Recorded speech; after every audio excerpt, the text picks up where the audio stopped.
But to talk a little bit more about the program specifically is another person that we're really proud to have here.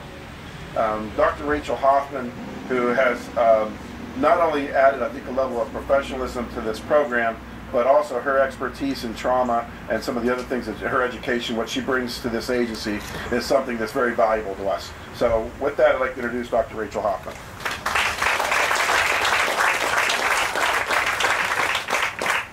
It's really exciting for me to be able to step up to a microphone and not have to move it down. But I do recognize that I'm being assisted by heels today, so it's not me in bed.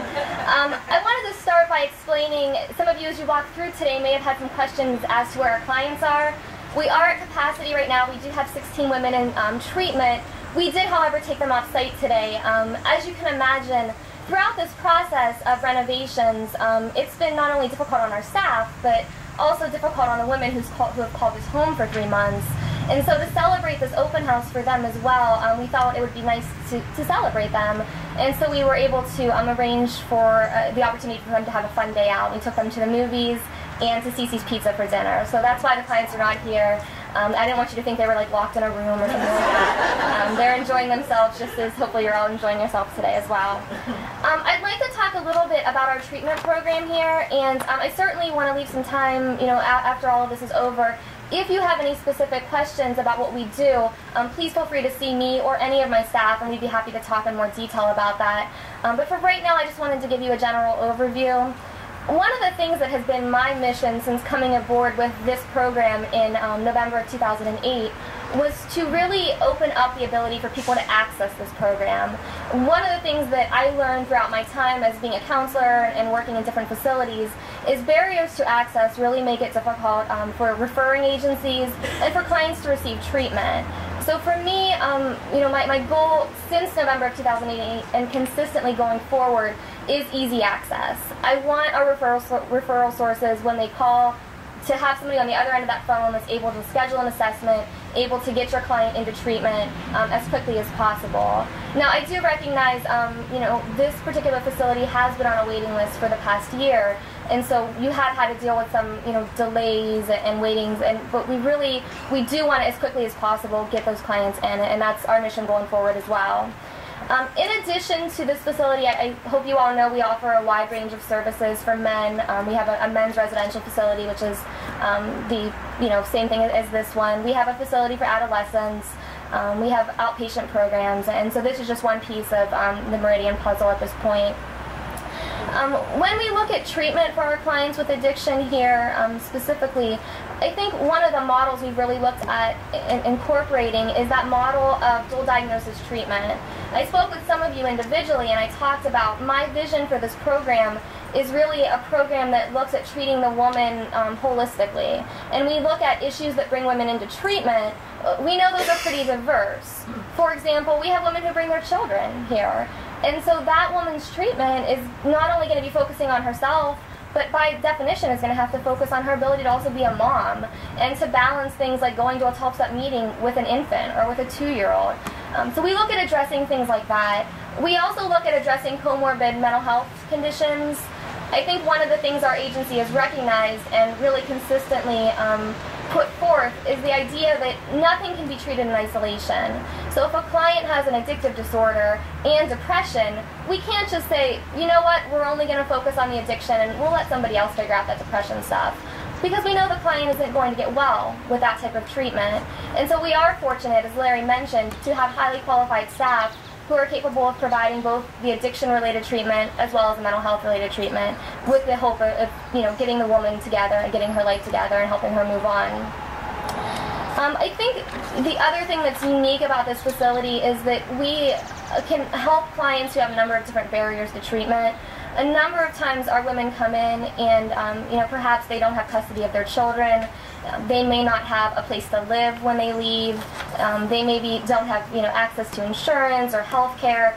And we're very fortunate to have strong case management at this facility so that those needs can be addressed. Because again, we recognize that if a woman has the best counseling in the world, if she doesn't know where she's going to sleep when she leaves us, it doesn't really matter. And so we really help from the moment a client comes in the door to really start that process of determining what the next step is going to be and where she's going to go when she leaves us.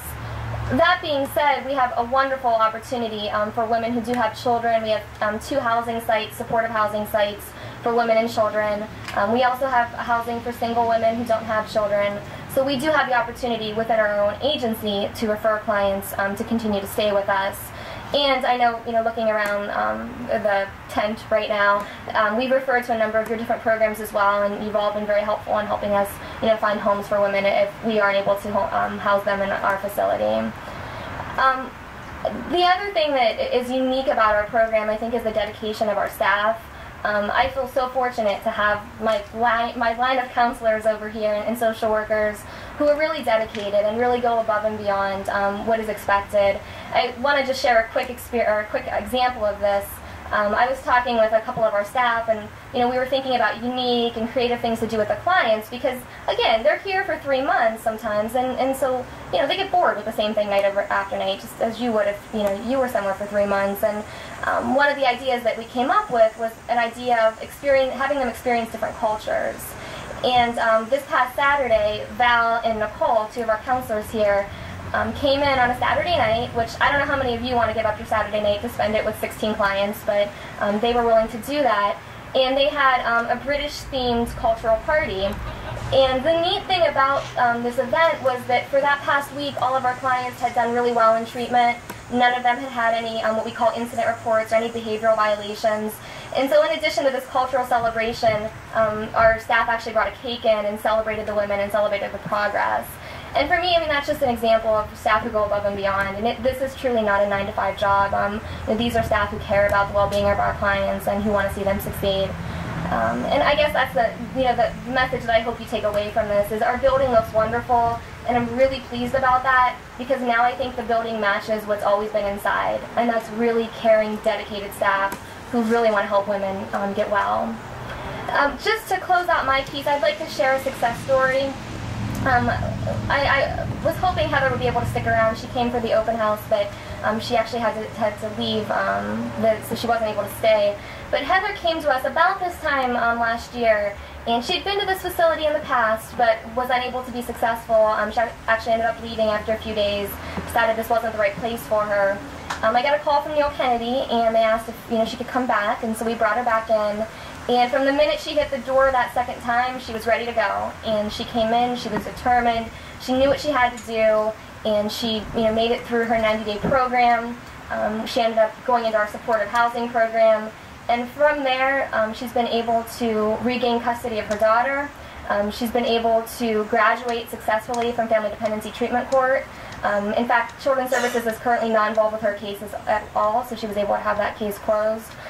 She maintained her recovery with being a full-time mom, attends 12-step meetings 3 times a week.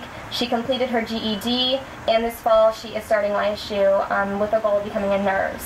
So in 1 year, that's the kind of impact we can have on clients. And at the end of the day, I think that's what makes all of us continue to come in and do what we do, because seeing that kind of progress in 1 year is really amazing.